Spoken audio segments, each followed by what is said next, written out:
mkoa huu mambo ni bambam, kwa sababu itakuwa ni siku rasmi ya ujio wa Mheshimiwa mgombea wa chama chetu Dr. Samia Suluhu Hassan, mgombea wa urais, na tunafahamu wote kwamba ndiye mwenyekiti wa Chama cha Mapinduzi.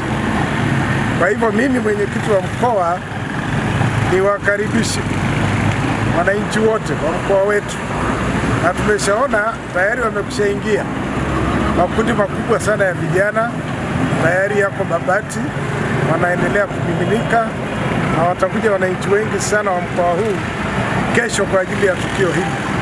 Hii ni ishara ya kuonyesha kwamba sisi wanachama, wapenzi, wakereketwa na wananchi wa mkoa huu wa Manyara tunavyomuunga mkono, tunavyompenda na kumkubali mgombea wa urais katika mkoa wetu Dr. Samia Suluhu Hassan.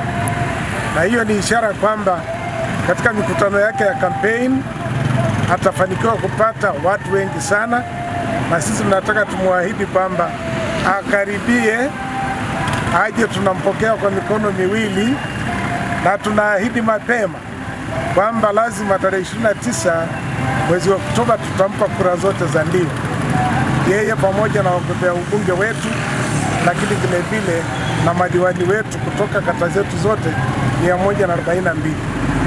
Tofauti na mikoa mingine ambayo tumeshuhudia, Manyara upekee wake utakuwa upi kwenye mapokezi haya? Kwa Manyara sisi tunataka tumhakikishie tu kwamba tutakuwa na mikutano miwili mikubwa. Kwanza pale Katesh. Katesh ni kesho, lakini kesho kutwa asubuhi ni hapa Babati mjini, makao makuu ya mkoa. Kwa hiyo tofauti ni kwamba tutakuwa na mikutano miwili mikubwa sana, na yote itajaa, watu watafurika, watakuja kwa maelfu. Asante sana.